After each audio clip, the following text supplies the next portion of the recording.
Société, droit et liberté avec Frédéric Bérard à C'est jamais pareil. Il est avocat, docteur en droit, chroniqueur. Il fait même l'objet d'un article dans la Tribune, s'il vous plaît, cette semaine. Frédéric Bérard, bonjour. Bonjour, Frédéric Tremblay. Pour ceux et celles qui veulent en savoir davantage sur lui, en tout cas, il y a un article, c'est disponible sur le site des Coops de l'information. Donc, une belle rencontre pour aborder sa carrière, le dossier Kader et aussi le plus récent livre. Donc, c'est un beau portrait. Mais nous, on a la chance de lui parler sur une base régulière. Donc, on sait à quel personnage on a droit. Comment? Bon. On a plein de beaux sujets ce matin. Mardi dernier, le député caquiste d'Arthabasca et qui était en fait whip en chef du gouvernement de la CAQ, Éric Lefebvre, annonçait qu'il quittait en fait la CAQ et qu'il se présentera comme candidat pour le Parti conservateur du Canada aux prochaines élections fédérales, mais il va demeurer comme député indépendant. Monsieur Lefebvre n'est pas le premier transfuge dans l'histoire politique canadienne, mais quel message ça envoie? Comment c'est interprété par la population, ces cas de transfuge?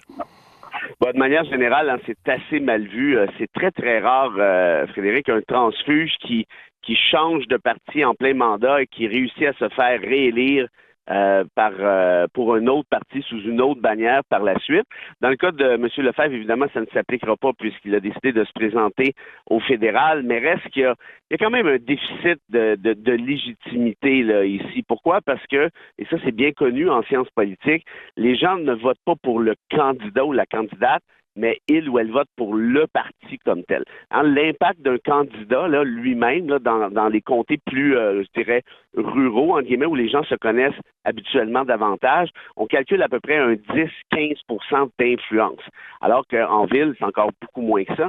Donc, tout ça pour dire quoi? Ben, toi, si tu votes pour la CAQ, parce que la CAQ représente tes valeurs et ainsi de suite, et tu te retrouves 3 mois plus tard avec un député indépendant qui, somme toute, n'a à peu près pas de droit de parole à l'Assemblée nationale, évidemment n'a pas de budget, évidemment a une influence archi-minimaliste sur la plupart des dossiers en cours qui peuvent vous concerner. Disons que c'est une déception. Moi, je pense qu'au final, il va falloir penser peut-être à une manière d'interdire ce genre de volte-face-là. Ça a déjà été discuté. Bernard Drinville avait planché sur quelques projets, le Reform Party à l'époque, mais tout ceci s'était terminé en eau de boudin là, à chaque fois. Parce que comment les gouvernements pourraient modifier, parce que la particularité du cas d'Éric Lefebvre, c'est qu'il a affiché clairement ses couleurs et que lui, il demeure en poste, donc il continue à avoir son chèque de paie comme député pour les 2 prochaines années, tout en préparant aussi sa campagne électorale au niveau fédéral. Qu'est-ce que les gouvernements, autant au niveau provincial que fédéral, pourraient faire pour endiguer ou corriger le tir? Ben, ça prendrait un projet de loi, tout simplement, pour tenter d'interdire ce genre de pratique. Pratique qui existe depuis très, très longtemps. C'est une pratique britannique qui est issue du Parlement de Westminster. Là. Ça fait pas 10 minutes que ça existe. Ça fait des siècles et des siècles. On appelle ça traverser le parquet de la Chambre pour joindre l'autre partie. Il y a des cas de figure quand je te dis là, que c'est pas d'hier que ça existe. Tu te rappelleras peut-être de Belinda Stronach à l'époque, qui était conservatrice et qui avait traversé le parquet pour devenir libéral, pour devenir ministre sous Paul Martin par la suite. On pourrait se rappeler aussi, puis ça c'est pas tout à fait la même chose, mais ça ressemble au cas de Lefebvre, Martine Ouellette, qui était députée à l'Assemblée nationale et qui avait été élue chef du Bloc pourtant à Ottawa. On se souvient d'espèces de malaise que ceci avait causé. Pourquoi? Ben parce que ces gens-là veulent demeurer indépendants pour continuer de toucher un chèque de paye, pour continuer d'avoir, une certaine visibilité, tout en essayant de préparer autre chose. Ça, c'est le cas de Lefebvre. Et dans le cas de Martine Ouellette, ben c'était une coche au-dessus. Elle devait gérer un parti fédéral à Ottawa, alors qu'elle siégeait à l'Assemblée nationale. Et tu te souviendras peut-être d'une crise phénoménale qui avait eu lieu au sein de son caucus un bel après-midi où tout était en train d'imploser, puis les gens voulaient quitter le bloc, être obligé de prendre son char puis conduire 5-6 heures pour se rendre à Ottawa en catastrophe. Tout ça pour dire que ça fait pas très sérieux, puis je pense que ça affecte à quelque part la crédibilité politique. Oui. Et ce qui est particularité, c'est qu'on a l'impression que tous les partis politiques ont déjà donc eu un transfuge dans leur histoire, donc il faut être prudent lorsqu'il y a des déclarations de députés ou de chefs parce que ça peut leur rebondir en plein visage quelques années plus tard. La semaine dernière, Frédéric, le grand patron de la division aluminium de Rio Tinto, Jérôme Pécresse était à Ottawa pour répondre aux questions des députés qui sont membres du Comité permanent de l'industrie et de la technologie. En fait, on s'intéressait au déploiement de la technologie ELYSIS et ça m'a intéressé en disant, parce qu'il y a plein de comités, il y a plein de commissions qui existent. C'est quoi l'utilité de ces comités-là dans notre système politique? Sont archi importants, hein, parce que ceux qui pensent que les députés ne travaillent pas fort, détrompez-vous. Un député, ça travaille plutôt fort, ça travaille longtemps aussi, de longues heures, et pas seulement quand il siège en chambre. Tu sais, ce que vous voyez notamment là, à la télé où, par exemple, le premier ministre Legault répond aux questions, je sais pas moi, de Marc Tanguay ou autre. Ça, c'est une partie du travail d'un député. Mais l'autre partie, c'est la partie plus obscure, si je peux dire, c'est le travail en commission parlementaire, comme on dit à Québec, et comité parlementaire, comme on dit à Ottawa.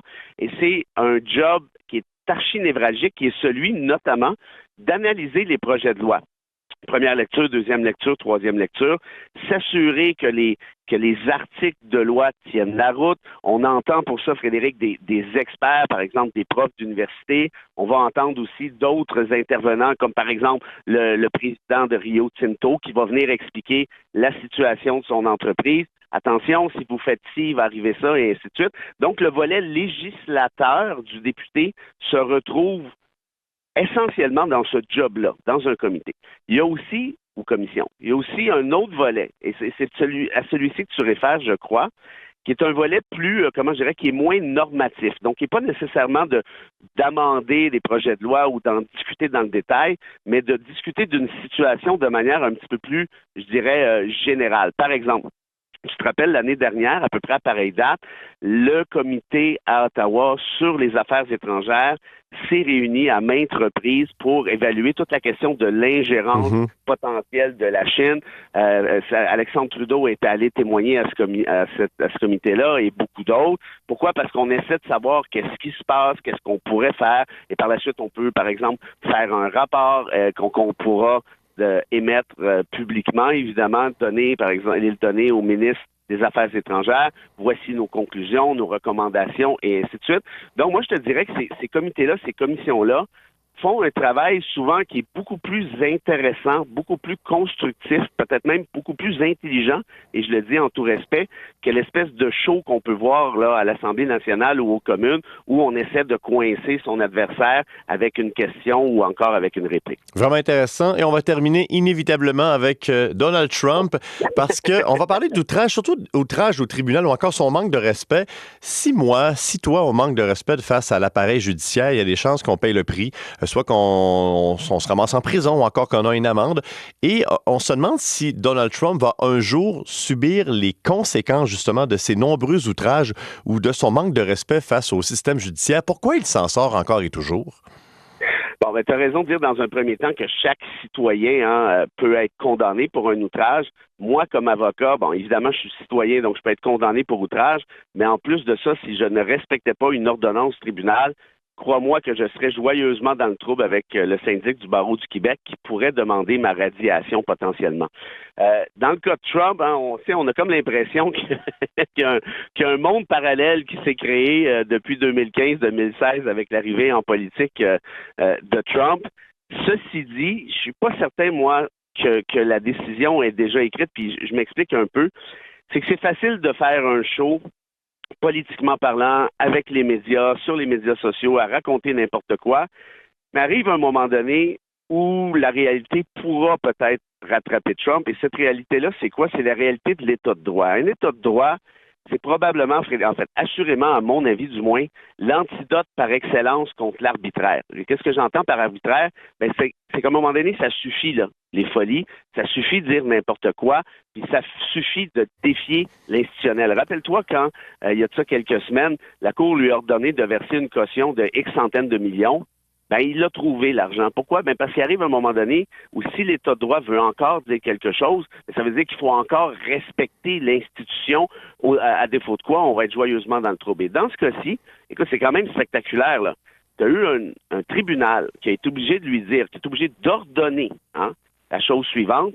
Monsieur l'accusé, parce que c'est le cas de Trump, premier président des États-Unis accusé au criminel, monsieur l'accusé, vous ne pourrez pas, à l'extérieur de cette cour ou à l'intérieur de celle-ci, insulter harceler, menacer tous les témoins, incluant les membres de leur famille.